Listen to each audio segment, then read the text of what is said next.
अस्सलामु अलैका या रसूल अल्लाह व अला आलिका व अस्हाबिका या हबीब अल्लाह अस्सलातु वस्सलामु अलैका या नबी अल्लाह व अला आलिका व अस्हाबिका या नूर अल्लाह नवैतो सुन्नतल एतिकाफ़ फरमाने मुस्तफ़ा सल्लल्लाहु ताला अलैहि वसल्लम जंहिं मूं ते हिकु भेरो दुरूद पाक पढ़ियो अल्लाह तबारक व ताला उन ते ॾह रहमतूं नाज़िल फरमाए थो। सल्लू अलल हबीब सल्लल्लाहु ताला अला मुहम्मद सल्लल्लाहु ताला अलैहि वसल्लम।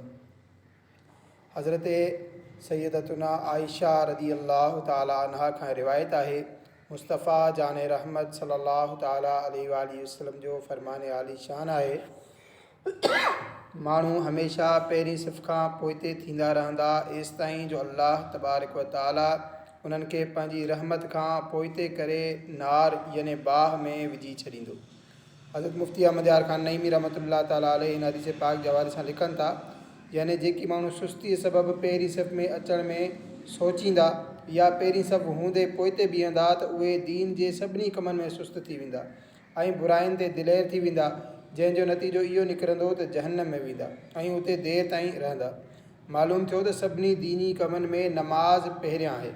नमाज़ जो असरु हर नेकी ते पवंदो आहे या इहो मतिलबु आहे त उहो सुस्ती करण वारो ॿियनि गुनहगारनि खां पोइ दोज़ख मां निकिरंदो।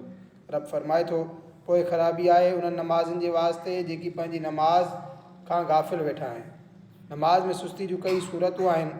फ़ुक़हा इकराम फरमाइनि था त उघाड़ो मथो करे या वर खणी नमाज़ न पढ़िजे छो त इहा सुस्ती जी अलामत आहे।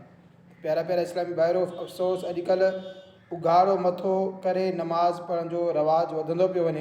बहार शरीयत जिल्द अव्वल सिफ़े 163 ते मसलो नंबर 38-39 आहे।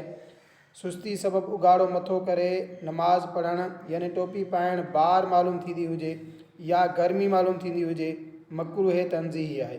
ऐं जेकॾहिं तहक़ीर नमाज़ मक़सूद यानी जेकॾहिं नमाज़ खे हल्को ॼाणे ईअं करे रहियो आहे मसलन नमाज़ का अहिड़ी घणी ज़रूरी शइ न आहे जंहिंजे लाइ टोपी ऐं इमामो पातो वञे त इहो कुफ़ुर आहे ऐं ख़ुशू ऐं ख़ुशू जे लाइ उघाड़ो मथो करे नमाज़ पढ़े त मुस्तहब यानी सवाब जो कमु आहे।